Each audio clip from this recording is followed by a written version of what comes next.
What in the world is that? What in the world? Ah!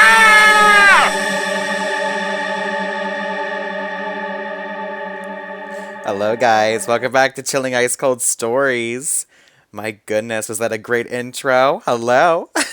Did I give you a scary yet? Because if not, I'm about to.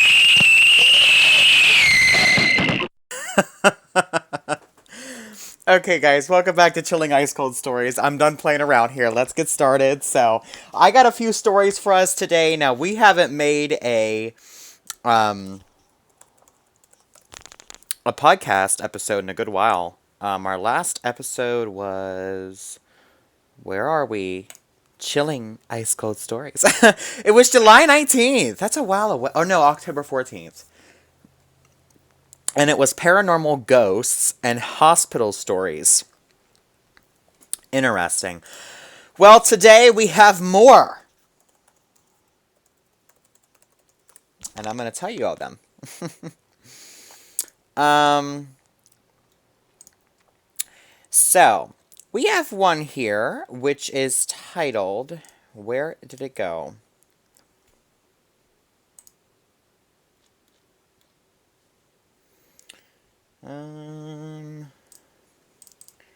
Sorry, this thing. Oh, wait, okay. Okay,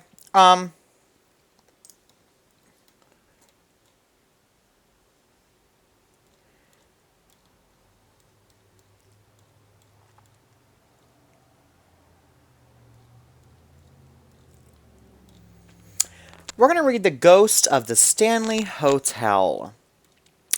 Opened in 1909, the Stanley Hotel in Estes Park, Colorado, was originally a posh getaway for guests seeking solitude in the mountains. As the years passed, however, occupancy declined, and by the 1970s, the Grand Hotel had fallen into disrepair. It was around that time that famed author Stephen King spent the night there in the now famous Room 217 and was inspired to write The Shining, one of his most well-known novels. The book and subsequent blockbuster film helped return the Stanley to its former glory, and now guests come in droves to see the hotel that inspired one of the scariest horror movies of all time. Given its spooky history, it should come as no surprise that many visitors report strange happenings, aware of the ghostly rumors. Texas resident Henry Yao booked a last-minute getaway in April of 2016 to check it out.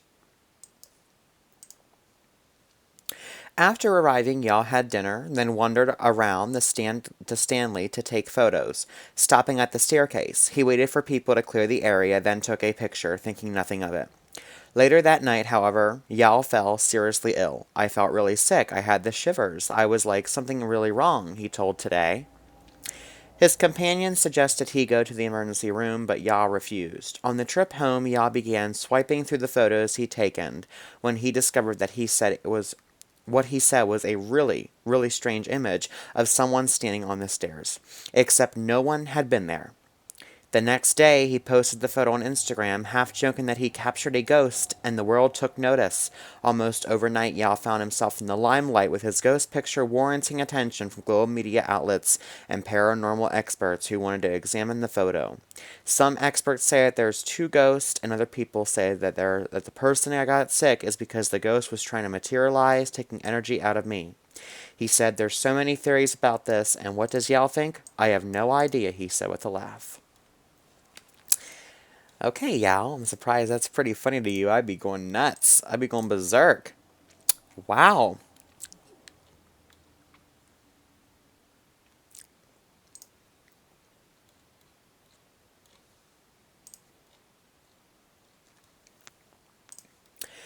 So, let's see. Next up here.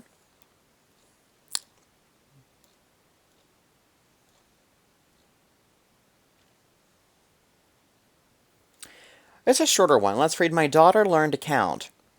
My daughter woke up around 11:50 last night. My wife and I had picked her up from her friend Sally's birthday party, brought her home, and put her to bed. My wife went into the bedroom to read while I fell asleep watching the Braves game.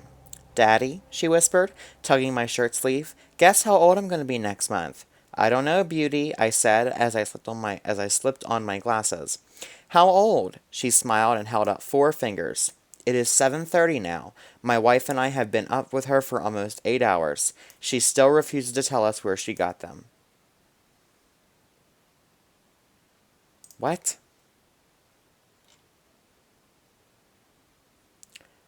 What is this story? I don't even understand it. My daughter woke me around 11:50 last night. My wife and I had picked her up from her friend Sally's birthday party. My wife went into the bedroom to read, while I fell asleep watching the Braves game. Daddy, she whispered, tugging my sleeve, guess how old I'm going to be next month. I slipped on my glasses. How old? She smiled and held up 4 fingers. It is 7:30 now.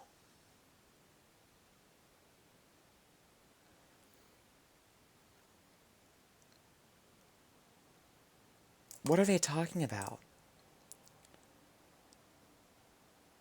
Am I just like something like so stupid, or does this story not make sense?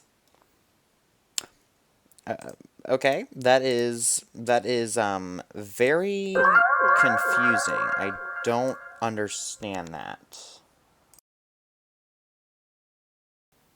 Okay, we have some more ghost stories here. This one is called Ouija Board Warning. Last year, Small Bean Dean went to a friend's house for a party. Around 1 in the morning, the group decided to use a Ouija board. The Reddit user was the only one who believed in accounts of the paranormal, so she was hesitant when her friends brought out the board. But instead of giving her friends more reasons to tease her when it came to the paranormal, she acted as if she didn't believe in such activity. They began asking the board questions. They started with a few normal questions, and nothing really exciting happened. Then someone asked if the spirit wanted to hurt them, and it responded with only one. The group started to get creeped out at this point, and rightfully so, and when one friend asked the natural follow-up question, who, this board spelled out Natasha, the Reddit user's full name. It should be noted that she doesn't care for their full name and has everyone called her Tasha instead. Tasha then left the room while her friends continued playing, but found out later that night that the group forgot to say goodbye to the board. Anyone familiar with a Ouija board knows that closing the interaction with the spirit is crucial before stopping use of the board.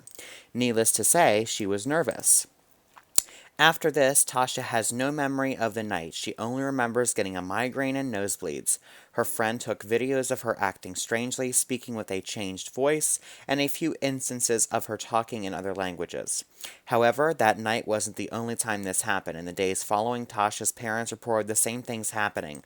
Once again, she remembered nothing but migraines and nosebleeds. About 2 weeks later, she was back to normal, or so she thought. Tasha was suddenly hospitalized for excruciating pain in her kidney, so bad that it almost shut down. The doctors tried everything but couldn't figure out what was wrong. Then, on the day she was scheduled for surgery, the pain suddenly stopped. 1 day later, Tasha was released. Since that incident, she has never felt like she was truly alone. Sometimes she feels someone grabbing her hands or neck, making it difficult to breathe. Tasha has always believed in the paranormal, but this experience made it far more real for her. Oh my goodness. That is like a chilling feeling. Chilling! Ice cold stories! That's what I call chilling. Right? Oh my goodness. That is so crazy. Whoa, okay. Next up we have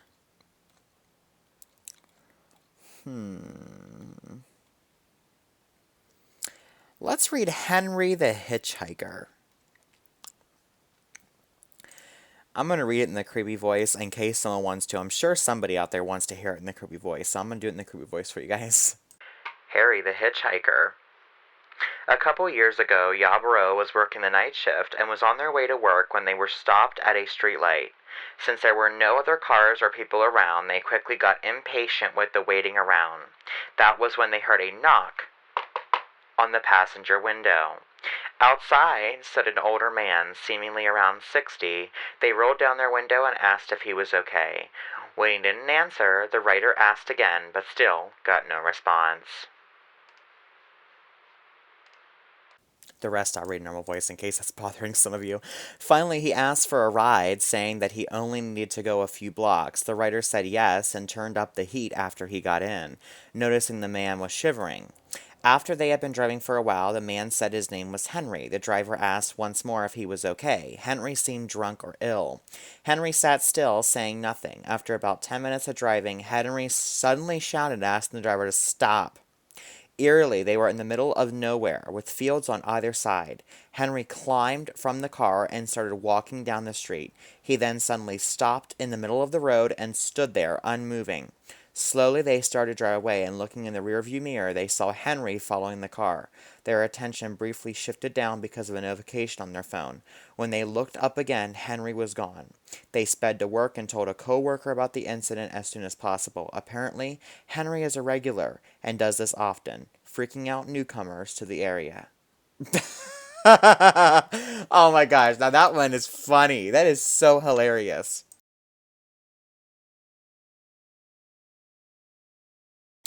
Next up here we have the disembodied voice. The house Blah grew up in was ancient. When they were about 8, they started seeing strange shadows and hearing voices. Their parents would dismiss the accounts as part of their imagination. Most were unsettling, but nothing was ever too scary. One night, 3 years ago, they were laying on their couch, the door open when they got the feeling they were being watched. No matter how hard they tried, they couldn't shake the feeling. Then the hairs on the back of their neck stood up, and they knew something was right behind them. They felt someone's breath on their neck, and a voice said, "We can see you." They screamed and jumped up and ran out of the room. I don't know. There ain't nothing more to that. Whatever happened? Okay, guys. Well, I think that's going to sum up today's podcast. I know it wasn't very long, but there's not that many stories online anymore, really. If you guys have any stories of your own you want to share, leave them in the comments below with your name. Or if you want them to be anonymous, you can leave them anonymous as well. And that's it, guys. And I will see you guys in our next podcast. Bye, everybody. Are you scared yet? Hello? Are you scared yet? Answer me.